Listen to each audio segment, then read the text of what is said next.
구신교통 이야기를 한번 해보면 좋겠다고 추천을 했던 것도 이게 벌써 10년 가까이 된 일 아닌가요? 그렇죠. 네, 그렇죠. 지금도 그 무렵 이렇게 생각나는데 구신교통이 청주에서도 아마 제일 큰 운수회사였던 것 같아요. 거기서 노사 갈등이 있고 그 회사 운영에 뭐 난맥상들이 드러나서 갈등하고 있는 상황이었는데 노동자 자주기업이라고 했나? 결국 이제 그렇게 낙찰이 됐는데 삶의 구체적인 그 국면에서 진보적인 생각을 가지고 있는 사람들이 얼마나 잘할 수 있는지를 보여주었다는 점이 난 참 소중하게 생각이 들었어요. 되게 진보는 입만 있는 줄 알기도 하고 또 그게 일정하게 사실이기도 하고 사회에 관해서 구체적인 일로 책임을 지거나 신망을 얻거나 하는 일은 흔치 않았던 것 같아요. 근데 그 여건이 그렇게 녹록치 않았을 청주에서 건설, 뭐 운수 이런 것이 흔히 좀 성격이 나쁜 업종으로 일반인들 인식하게 됐을 텐데 작지만 어쨌든 그 한 귀퉁이를 맑게 닦아놓은 것 같다는 느낌이 들어서 거기 한 10년 세월을 이렇게 바친 건 적어도 헛고생은 아니다 그런 생각도 들었고 그래서 고마워했어요. 나한테 뭘 준 게 있는 건 아니지만 어쨌든 우리 사회 한 귀퉁이에서 참 소중한 경험을 만들어냈다. 또 성과도 만들어냈다는 생각이 들고 그 뒤에도 보니까 전주며 뭐 곳곳에 유사한 사례들이 이렇게 생겨나는 것 보면서 더군다나 참 의미 있는 일 한 거 확실하다고 생각했죠. 네. 어떻게 이렇게 인연이 된 거예요? 처음에? 제가 노동운동, 이제 비합법 노동운동을 이렇게 할 때였는데 어떻게 하여간 철성님이 이쪽으로 이사를 오셨다는 말씀을 들었어요. 그래서 한번 찾아봐야 되겠다 생각은 했었는데요. 그때가 아마 88년 고 전후했을 때일 겁니다. 내가 뭔가 일이 제가 있었는데 철성님의 도움이 필요했어요. 그 제가 자세한 말씀을 이제 드리기가 좀 아니 뭐 다 드리면 아이 얘기하지 마. 기억 못 하신다면서. 그냥 뭐 불쑥 찾아뵀죠. 네. 청주에 이런 사람입니다. 찾아뵙고서 도움을 요청을 드렸어요. 근데 이런저런 말씀을 이렇게 하시다가 저의 이야기를 이제 들으시다가 굉장히 쉽지 않은 결정인데 이렇게 도움을 선뜻 이제 결정해 주셨죠. 그게 또 힘이 돼서 뭐 그 나름대로 저는 청주에서 그 도움 덕분에 하고자 했던 일을 좀 진행을 했고요.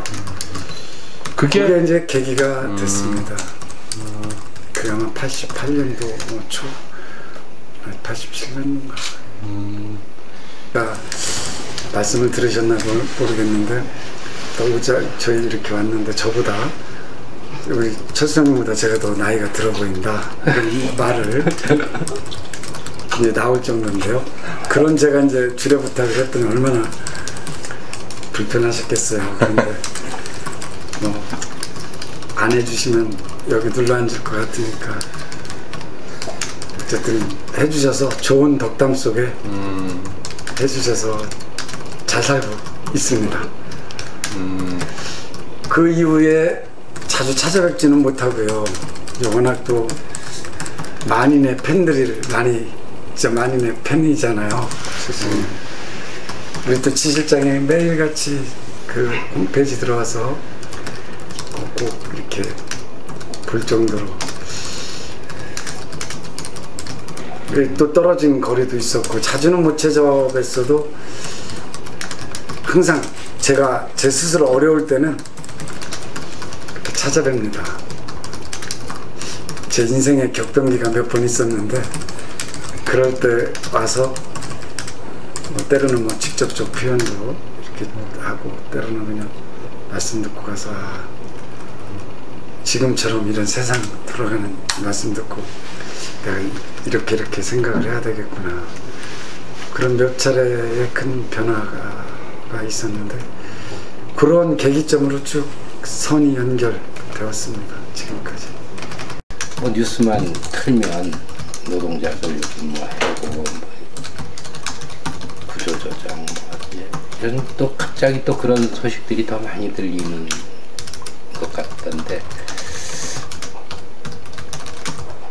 그게 그 사회 전체적으로 살필 때도 문제지만 그게 사실은 개인이 적극적으로 그런 노력을 하기도 해야죠.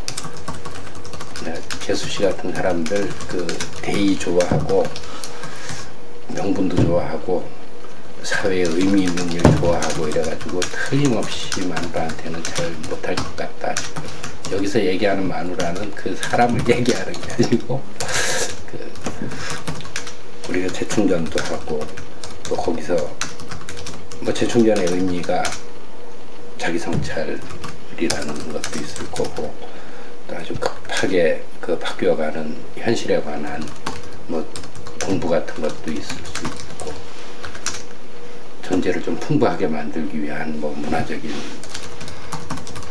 향유의 그 향유 프로그램들을 즐기는 것도 있을 수 있지만 스스로를 좀 그렇게 표현하는 능력을 키우고 개발하고 하는 그런 저런 일들이 두루 다 가정에서 이루어지면 좋겠다는 생각이 들었어요. 그런 노력도 좀 구체적으로 할 필요가 있는데 사장님이라고 예외가 될 이유는 없잖아요. 우리 함께하는 동료들, 직원들 가정을 지키느라고 애쓰시는 것도 고맙지만 본인도 좀 살피는 여유가 좀 있는 게 좋죠. 그 우진에서 있으면서 사람을 바꾸는데 생각과 여러 가지 교육도 중요했지만 문화를 바꾸는 작업을 참 많이 오랫동안 했습니다. 그래서 단순히 송년회 때 가족이 다 왔다 이것뿐만 아니라 송년회 오면 가직 사주는 다 찍어서 액자로 해서 넣어드리고 그러면 그 송년회 있기 전까지 하여간 우리 조합원분들이 뭐 장자님 이제 우리 편집장님이신데 제 생각을 이제 오늘 이렇게 몇 가지를 말씀드리면 그러니까 임금을 이렇게 버스가 되게 비정상적이가 많잖아요. 그러니까 공식 임금이 따로 있고 TV 버스를 타면 CCTV라는 게 있어요.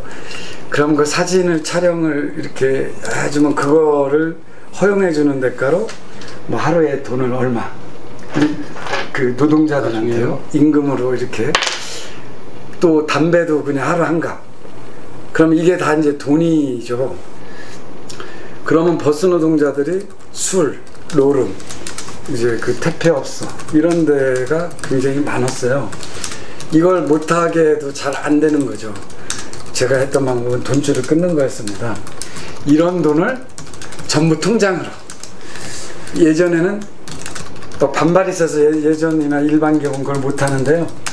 한 1년간 토론을 통해서 결국 이제 찬반 투표까지 가가지고 그러니까 모든 수당을 그동안은 월급은 통장으로 하도 모든 수당을 현금으로 회사에서 봉투로 이렇게 하니까 항상 주머니에 돈이 있는 거죠. 가만히 보니까 돈 때문에 이 문화가 안 좋아지는 거예요. 그래? 뭐 심지어 연차 수당 이런 것까지도 그 한 100만 원 돈이 되는데 다 현금으로 주니 집에 사모님들은 가정 꾸리기 어렵고 그래서 아주 이제 전체를 현금으로 주기 시작하면서 또 이제 회사에서 문화를 이렇게 막 재편하는 노력들이 같이 이게 맞물리면서 지금은 굉장히 아주 뭐 격도 좀 이렇게 인격이라고 할까 노동자의 품격 뭐 머리띠 메고 이런 외치는 것만의 품격이 아니라 일상생활에서 흔히들 얘기하는 우리 스스로 이 직업으로 위한 그 자기 자신의 이런 부분을 많이들 이렇게 이겨나가더라고요. 그래 지금은 사모님들이 굉장히 저를 좋아하세요. 그 월급이 막 무지하게 오른 것처럼 보이는 거죠. 그렇지. 한 달에 한 달에 연체수당을 빼도 한 20-30만 원 정도, 20여만 원이 더 들어가고요, 현금으로. 그 남편들은 삥땅이라고 그러죠. 삥을 이게 주머니가 아니까 술집도 건전해지고 노름도 이렇게 주상집이나 이런 데 가서 보면 하는데 굉장히 이제 친선 노름이 되고요.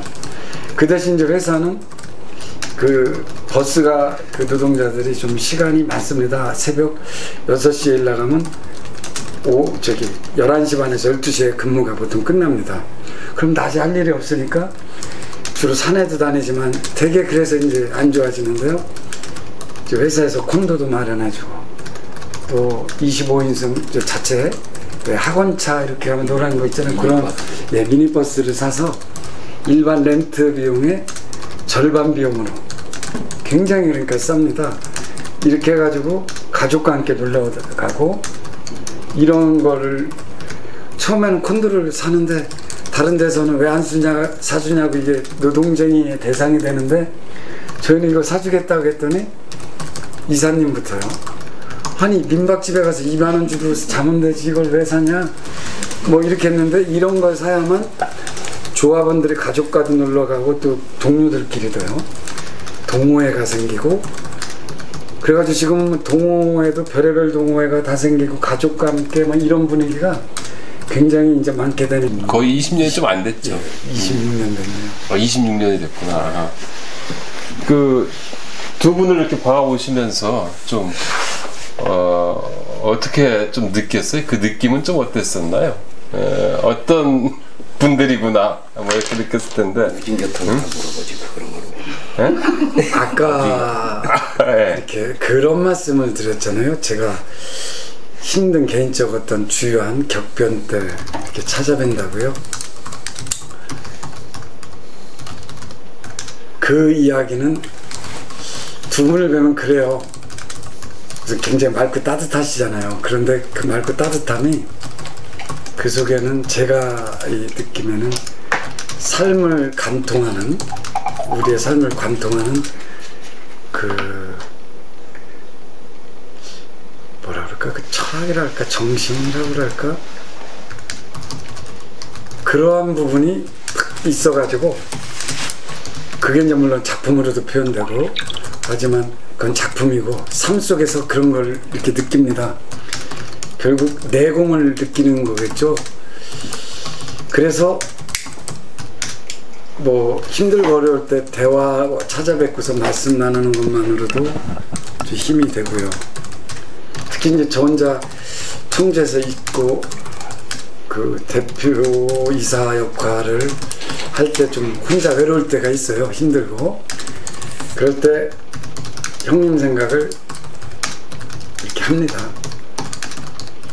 특히 두 분은 제가 이제 그렇게 말씀을 드리는 건 그냥 백운 땅에 계시는 것만으로도 아마 많은 후배들도 총재 그럴 거라고 보는데 저 개인적으로 개인에게는 힘이 되고 좌표가 되는 거죠. 숲에 가보면 음지식물들도 해 있는 데를 향해서 조금씩 성장하는 것 같더라고. 그래서 비방, 비난, 비판 이런 것은 그 음지의 일인 것 같아요. 가능하면 그 양지를 향해서 그 생장점을 말하자면 이렇게 움직여 가야 할 것 같다는 생각이 들어요. 비판은 쉽지만 그 구체적인 변화에 스스로 뛰어들고 그 속에서 또 그 속에 늘 왜 그 인간관계에서든 그 실천하는 과정에 어려움들이 없겠어요. 갈등도 있고 뭐가 많았을 텐데 우리는 지금 그 10년 가까운 시간이 흘러간 뒤에 성과를 중심으로 이야기를 들으니까 그냥 달콤한 감동들을 많이 이렇게 느끼게 되지만 그것도 참 좋지만 그 과정에 보이지 않는 그 어려움들이 많이 있었을 것 같다 싶어요. 굳이 물어보지 않고 그냥 옆에서 지켜봤는데 지금이라도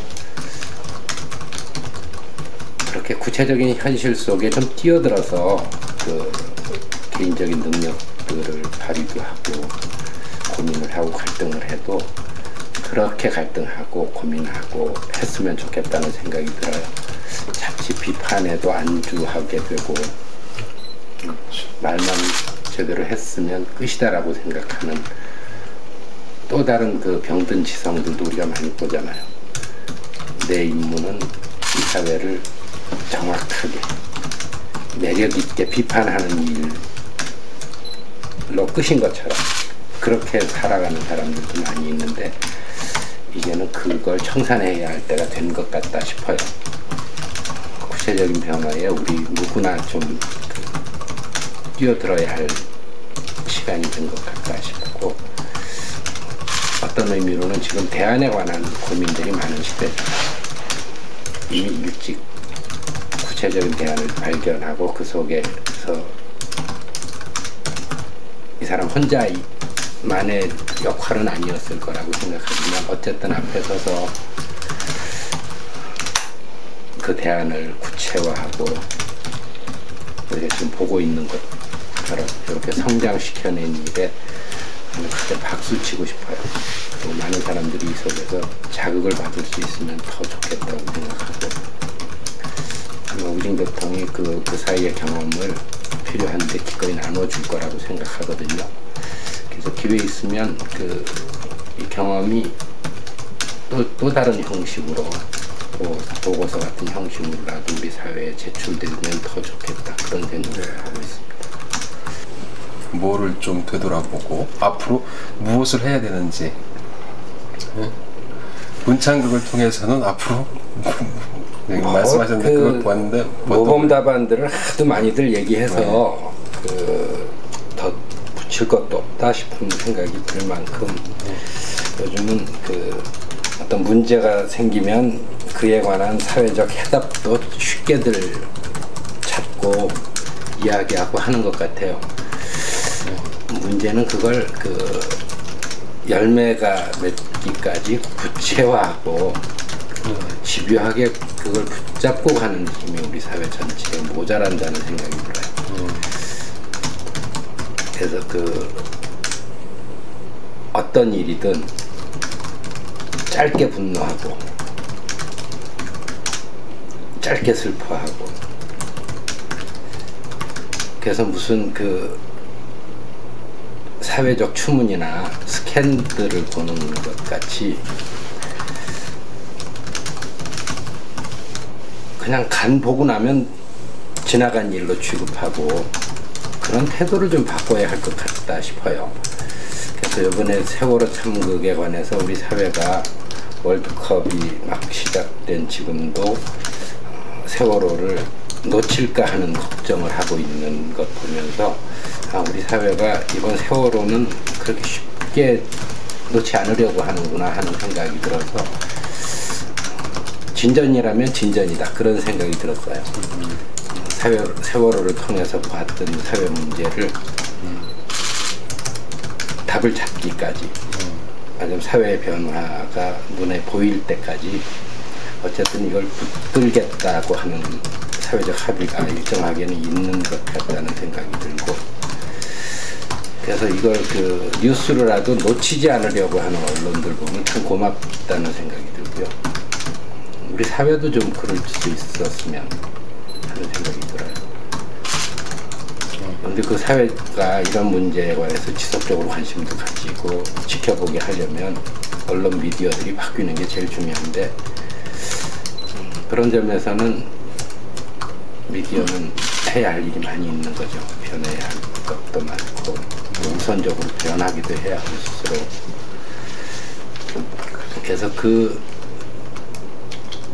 해답에 관해서는 제가 이야기 앞에서 했듯이 굳이 나까지 이야기할 것은 없다는 생각이 드는데, 다만 집요하게 끝까지 물고 늘어져야 한다고 하는 것 다시 이렇게 강조해서 이야기하고 싶고요. 문창극 이야기는 이야기를 하기로 하면 한도 끝도 없을 것 같다는 생각이 들어요. 그러니까 우리들 안에도 문창극이 있다는 생각이 들고, 그래서 우리가 단순하게 상대들에게 손가락질 하는 것 가지고 해결될 문제가 아니고, 어디서 찬물에 씻어 헹군 것 같은 사람 하나가 등장한다고 해도 문제가 다 해결될 것 같지는 않아요. 우리 사회 전체가 탐욕에 물들어 있어서 거기 뭐 나남이 없고 예외가 없다시피 사회가 변하고 있는 거니까, 그 속에서 꼭 그 사람 아니라도 괴물처럼 변해버린 인간상들을 우리가 뭐 옆에서도 많이 보고 있잖아요.